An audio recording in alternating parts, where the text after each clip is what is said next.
So exercise 3.11 ஓட first Roman letter பார்க்க போறோம். Solve the quadratic equation by completing the square method. So usually solve பண்ணும்போது நம்ம factor எடுத்து கண்டுபிடிப்போம் இல்லையா? So இங்க வந்து அப்படி கிடையாது. நம்ம வந்து completing the square methodல இதை solve பண்ணி answer find out பண்ணணும். ஸோ இது ரொம்ப சிம்பிள் தான், ஆனால் நீங்கள் ப்ரொசீஜர் மட்டும் நீங்கள் கரெக்டாக தெரிஞ்சுக்கணும். ஸோ இதோட ஃபஸ்ட்டு ஸ்டெப் என்னன்னு பார்க்கலாம். இதோட ஃபஸ்ட்டு ஸ்டெப் என்ன அப்படின்னு சொன்னால், எக்ஸ் ஸ்கொயருக்கு வந்து கோஎஃபிஷியன்ட் 1 தான் இருக்கணும், வேறு எந்த நம்பரும் வரக்கூடாது. ஸோ இங்கே எக்ஸ் ஸ்கொயரோட கோஎஃபிஷியன்ட் 9 இருக்குது. ஸோ அதனால் என்ன பண்ணுறோன்னா, இதை 9ஆல் டிவைட் பண்ணுறோம். ஃபஸ்ட்டு ஸ்டெப் 9ஆல் டிவைட் பண்ணிங்கன்னா 9x square by 9, 12x by 9, 4/9 equal to 0. ஒவ்வொரு டேர்மையும் 9ஆல் டிவைட் பண்ணிக்கோங்க. 9 9 cancel, 3 times 4 times.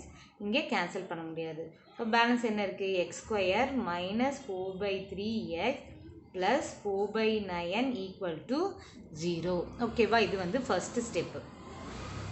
Second step பார்த்தீங்கன்னா, கான்ஸ்டன்ட் என்ன நம்பர் இருக்கோ அதை வந்து ரைட் ஹேண்ட் சைடு மூவ் பண்ணணும்.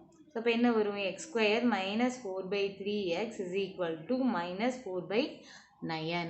ஓகேவா? இது வந்து என்னது? Second step. ஃபஸ்ட்டு ஸ்டெப் வந்து எக்ஸ் ஸ்கொயரோட கோஎஃபிஷியன்ட் 1 மட்டும்தான் இருக்கணும். செகண்ட் ஸ்டெப்பு கான்ஸ்டன்ட் என்ன இருக்கோ அதை வந்து ரைட் ஹேண்ட் சைடு மூவ் பண்ணிக்கோங்க. Next third step.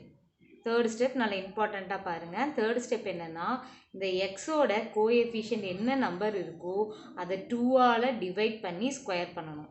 இப்போ பாருங்கள், இந்த ஃபஸ்ட்டு 2 டேர்ம்ஸ் அப்படியே எழுதிக்கோங்க.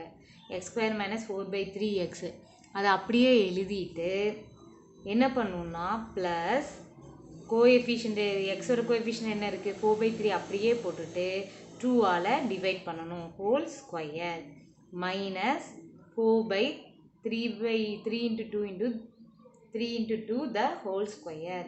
ஸோ அப்போ ஒன்று ப்ளஸில் போடணும், இன்னொன்று இதில் போடணும், மைனஸில் போடணும். ஓகேவா? எக்ஸோட கோஎஃபிஷியன்ட்டை 2ஆல் டிவைட் பண்ணி ஸ்கொயர் பண்ணுறோம். ஒன்று ப்ளஸில் எழுதணும், இன்னொன்று இதில் எழுதணும், மைனஸில் எழுதணும். Equal to minus 4/9. Next term இதை கேன்சல் பண்ணலாமா? 2 times. ஸோ அப்போ எக்ஸ் ஸ்கொயர் மைனஸ் இந்த 4-ஐ 2 2s பிரிக்கலாமா? எதுக்கு பிரிக்கிறேன்னு பாருங்கள். இப்போ இது வந்து என்ன இருக்குது? 2/3 த ஹோல் ஸ்கொயர். அடுத்து இந்த 1 ப்ளஸ் 1 மைனஸில் எழுதணும் இல்லையா? அதில் மைனஸில் எழுதுனதை நம்ம ரைட் ஹேண்ட் சைட் கொண்டு போய்க்கணும். மைனஸ் 4/9 இருக்குது. இந்த மைனஸ் 2/3 த ஹோல் ஸ்கொயர் இந்த சைட் போகும்போது என்ன ஆயிரும்? ப்ளஸ் 2/3 த ஹோல் ஸ்கொயர் இந்த பக்கம் கொண்டு போயிட்டு, இப்போ ஏன் இதை பிரிச்சேன்னு பாருங்கள். இப்போ இந்த ஃபார்மேட் பார்த்தீங்கன்னா A square minus 2ab plus B square ஃபார்மேட்டில் இருக்கும். A square minus 2ab plus B square இந்த ஃபார்மேட்டில் இருக்கா? இதை A minus B the whole square அப்படின்னு எழுதலாமா? ஸோ இப்போ நம்ம லெஃப்ட் ஹேண்ட் சைடு எப்படி எழுதுகிறோம்னா, A minus B the whole square ஃபார்மேட்டில் ஏக்கு எக்ஸ் இருக்குது, பிக்கு 2/3 இருக்குது. ஸோ அப்போ X minus 2/3 the whole square is equal to minus 4/9. இதை ஸ்கொயர் பண்ண என்ன வரும்? 2 ஸ்கொயர் 4, 3 ஸ்கொயர் 9. இதுவே என்னதான் வருது? 4/9. நெக்ஸ்ட்டு பார்த்தீங்கன்னா, இந்த X minus 2/3 the whole square அப்படியே வச்சுக்கோங்க. மைனஸ் 4/9 ப்ளஸ் 4/9 என்ன ஆகும்? கேன்சல் ஆகி 0 ஆயிரும். ஸோ அப்போ இந்த ஸ்கொயர் ஈக்குவல் டுக்கு இந்த சைடு வரும்போது ஸ்கொயர் ரூட் ஆகும். 0க்கு ஸ்கொயர் ரூட் எடுத்தால் என்ன தான் வரப்போகுது? 0வே தான் வரப்போகுது. ஸோ அப்போ X minus 2/3 equal to 0. So அப்போ எக்ஸோட வேல்யூ என்ன? 2/3 மைனஸ் 2/3 இந்த சைடு வரும்போது ப்ளஸ் 2/3.